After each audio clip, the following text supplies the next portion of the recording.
Hello दोस्तों, welcome to our channel cute mock. मैं हूं प्रियांशु सिंह, आपका history educator and I believe आप सारे बहुत ही अच्छे होंगे और मन लगाकर पढ़ाई कर रहे होंगे।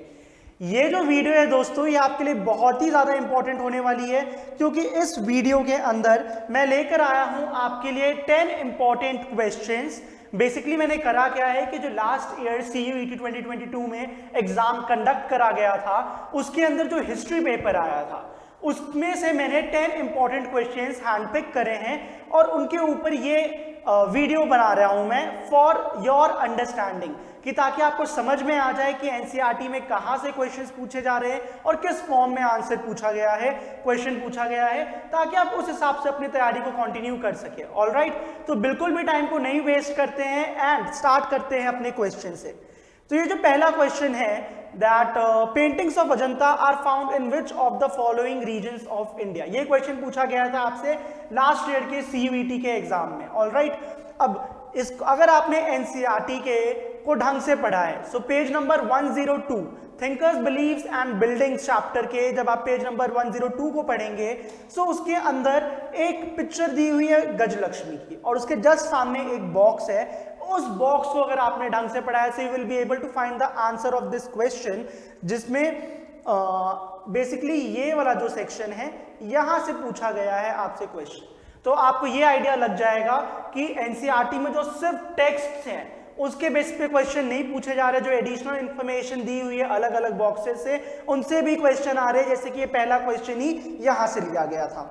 ऑलराइट, नेक्स्ट क्वेश्चन है हमारा, the anthology which contains the compositions of the 12 अलवर्जिर्स।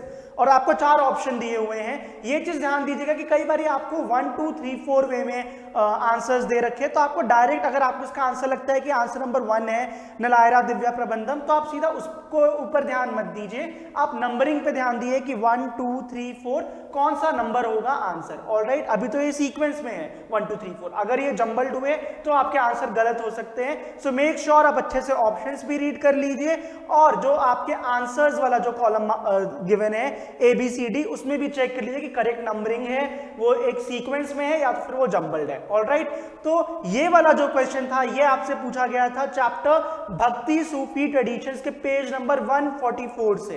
And once again ये जो क्वेश्चन पूछा गया है, ये पूछा गया है एक बॉक्स के अंदर से जो एडिशनल इंफॉर्मेशन होती है। सो बहुत इंपॉर्टेंट है कि आप सभी बॉक्सेस को, सभी इमेजेस को, कोई भी एक्स्ट्रा इंफॉर्मेशन जो दी है उसको अच्छे से पढ़ें। कहीं से भी क्वेश्चन आ सकता है, लेकिन ये श्योरिटी है कि क्वेश्चंस आएंगे तो सिर्फ एनसीईआरटी से ही आएंगे। The next question is the governor general of Bengal when the permanent settlement was introduced in Bengal in 1793 was. अब ये जो क्वेश्चन है दोस्तों, इसको अगर आप पूरे चैप्टर भी पढ़ लेंगे colonialism and the country side, तो आपको स्पेसिफिक लाइन नहीं मिलेगी अनलेस एंड अनटिल आपने एक एक इमेजेस को भी अच्छे से स्टडी नहीं करा है। क्योंकि ये क्वेश्चन पूछा गया है आपके इमेज से, इस इमेज के नीचे जो एक्सप्लेनेशन दी हुई है यहां से एक क्वेश्चन पूछा गया है पेज नंबर 259 पे कि who was the governor general of Bengal जब वहां पे परमानेंट सेटलमेंट एक्ट इंट्रोड्यूस करा गया था। ऑलराइट, सो आई बिलीव अभी तक तो आपको अच्छे से समझ में आ ही गया है कि इमेजेस हो, कार्टून्स हो, कोई बॉक्स हो, वहां से क्वेश्चन पूछा जा सकता है। तो कोई भी चीज इग्नोर नहीं करनी है, हर चीज को रेफर करना है जब आप एनसीईआरटी की बुक्स पढ़ रहे हैं। Alright, next question is Who was the constitutional advisor to the government of India during making of the constitution? ठीक है, तो ये जो क्वेश्चन है ये पूछा गया है फ्रेमिंग द कॉन्स्टिट्यूशन चैप्टर से। पेज नंबर 409 पर जब आप जाएंगे तो एक टॉपिक है द डोमिनेंट वॉइसेस। इस टॉपिक को बहुत ध्यान से पढ़िए क्योंकि इसके अंदर बहुत ज्यादा क्वेश्चंस दिए गए हैं। इस टॉपिक से और भी 2-3 क्वेश्चंस इसी एग्जाम में पूछे गए थे।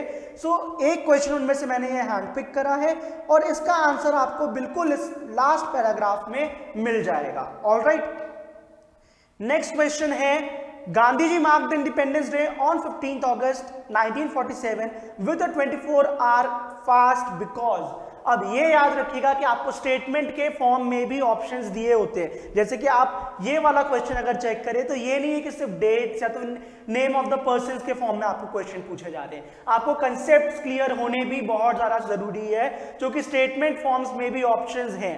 तो जैसे इस क्वेश्चन में आपको 4 ऑप्शंस दिए गए हैं। अगर आपने page number 365 Mahatma Gandhi and the nationalist movement जो चैप्टर है उसको पढ़ा था, पेज नंबर 365 का। अगर आपने द लास्ट हेरोइक डेज का टॉपिक अच्छे से पढ़ा था, so you will be able to find the answer of this question, क्योंकि इसका आंसर यहाँ पे है।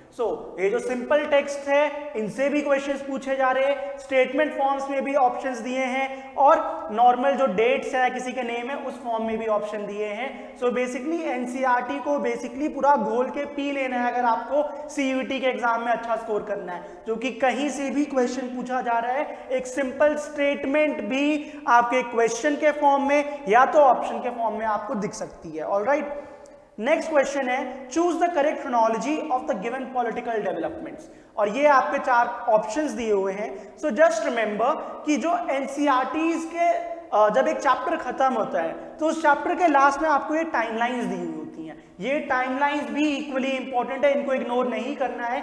ये चैप्टर का मोर और लेस क्रक्स बता देते हैं और थोड़ा बहुत एक्स्ट्रा इंफॉर्मेशन भी दे देते हैं। ये वाला जो क्वेश्चन है वो एन इंपीरियल कैपिटल विजयनगर से लिया गया है, पेज नंबर 193, जो बेसिकली इस चैप्टर की एंडिंग है, वहां पे ये टाइमलाइन मेंशन थी और उसमें से ये क्वेश्चन बना दिया है कि आपको क्रोनोलॉजी बताना है कौन कौन सा किंगडम किस किस ईयर में, या तो पहले कौन आया और बाद में कौन आया। इसका आंसर आपको मिल जाएगा page number 193 an imperial capital Vijayanagar empire chapter में। ऑलराइट, नेक्स्ट क्वेश्चन आपसे पूछा गया था that archaeologist use the term culture for a group of objects. अब उन ऑब्जेक्ट्स के फीचर्स दे रखे थे, अब इनके ऑप्शन, इसका करेक्ट आंसर आपको बताना था। अब मैंने पहले बताया था कि स्टेटमेंट फॉर्म में भी आपको ऑप्शंस मिल सकते हैं and more than one option भी आपका आंसर हो सकते हैं, जिसके वजह से आपको जब करेक्ट आंसर चूज करना है वो किस फॉर्म में वर्ड्स में स्टेटमेंट्स दी हैं, ए एंड डी करेक्ट है, बी एंड सी करेक्ट है, ए एंड बी करेक्ट है, ए एंड सी। तो अगर आपने अपने bricks beads and bones chapter को ढंग से पढ़ा है, इमेजेस हो चाहे बॉक्सेस हो, हर चीज को अच्छे से रेफर करा है, so you will be able to find the answer of this question in this paragraph. ठीक है, ये जो छोटी सी इमेज थी पेज नंबर 1 पे ही, वहां से ये क्वेश्चन इन्होंने डाला है कि कल्चर वर्ड किस चीज को रेफर कर रहा है जब आर्कियोलॉजिस्ट यूज करते हैं। नेक्स्ट क्वेश्चन जो आपसे पूछा गया है that is rebels and Raj chapter से पूछा गया है। बेसिकली यहाँ पे इन्होंने क्या करा था, एक पैसेज बेस्ड क्वेश्चन है। तो ये पैसेज इन्होंने कहाँ से उठाया, वो जो एडिशनल इंफॉर्मेशन दी होती है चाहे येलो कलर के पैच में या तो पर्पल कलर के पैच में, तो उन्होंने वहां से एक पैराग्राफ उठा लिया। ये जो सेक्शन 1 वाला आपका सेक्शन दिख रहा है, ये जो इमेज है, यहां से उन्होंने वो क्वेश्चन उठाया है और आपको पैसेज के फॉर्म में डाल दिया है। आप अच्छे से उस पैसेज को रीड करिए and then you will be able to answer the question जो भी आपसे पूछा गया है। ऑलराइट, नेक्स्ट क्वेश्चन जो है वो मैच द फॉलोइंग फॉर्म में पूछा गया है। बेसिकली आपको कंसेप्ट्स बिल्कुल अच्छे से क्लियर रखने हैं। एक चैप्टर से 4 क्वेश्चन सिर्फ एक मैच द फॉलोइंग में भी आ सकते हैं, जैसे कि ये जो चैप्टर है हमारा rebels and the Raj, page number 292 में बहुत ज्यादा फैक्चुअल इंफॉर्मेशन दी हुई है कि कौन रिबेल कहां को बिलोंग करता था, वो कहां से रिवॉल्ट को लीड कर रहा था। उसके ऊपर ये मैच द फॉलोइंग के फॉर्म में क्वेश्चन बना दिया गया है। अगर आपने पेज 292 का ये टॉपिक लीडर्स एंड फॉलोअर्स को ढंग से पढ़ा है एंड स्पेसिफिकली ये जो इसके लास्ट के 2 पैराग्राफ्स थे, इसमें जो इतनी ज्यादा फैक्चुअल इंफॉर्मेशन दी हुई है, अगर आपने ये अच्छे से मेमोराइज करा है, याद करा है, समझ लिया है कि कौन सा लीडर कहां को बिलोंग करता था, तो आपको बिल्कुल भी टाइम लगेगा इवन मैच द फॉलोइंग को अटेम्प्ट करने में एंड सही आंसर मार्क करने में।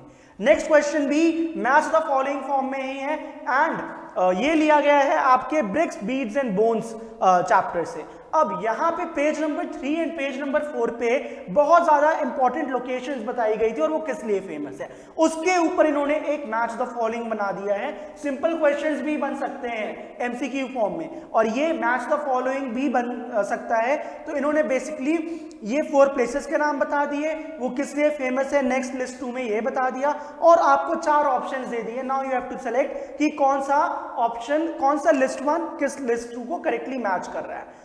पेज नंबर 3 एंड 4 पे जब आप ये पूरा सेक्शन रीड करेंगे आपको इस मैच द फॉलोइंग का आंसर मिल जाएगा। ऑलराइट, ये थी 10 वीडियोस, जो 10 क्वेश्चंस जो मैंने 50 क्वेश्चंस मुझे स्पेसिफिकली चूज करे थे जो लास्ट ईयर सीयूईटी के एग्जाम में आए थे। अगर आपको रिमेनिंग 40 क्वेश्चंस भी देखना है, उन्हें प्रैक्टिस करना है, तो आप हमारे क्यूट मॉक के साइट पर जा सकते हैं और उसको प्रैक्टिस कर सकते हैं। क्योंकि अब ये याद रखिए जो हमने अपने मॉक्स बनाए हैं वो हमने स्ट्रिक्टली एनसीईआरटी बेस्ड बनाए हैं, तो इससे आपको बहुत ज़्यादा हेल्प मिलेगी। सो आप वो मॉक्स को भी प्रैक्टिस कर सकते हैं।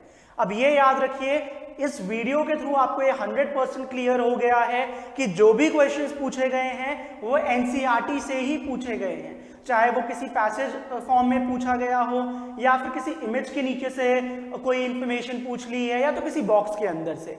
So it is very important कि आप जहां से भी अपने मॉक्स प्रैक्टिस कर रहे हैं आप उसी मॉक्स को रेफर करें, उसी सोर्स को रेफर करें जहां का सिलेबस जो है, जहां के क्वेश्चंस जो हैं वो स्ट्रिक्टली एनसीईआरटी बेस्ड है। क्योंकि आपके क्वेश्चंस पूछे जा रहे हैं एनसीईआरटी से, कुछ एक्स्ट्रा तैयार मत करिए, जितना पूछा गया है उसी को अच्छे से पढ़िए, रिवाइज करिए और अच्छे से अच्छा नंबर स्कोर करिए। ऑलराइट, सो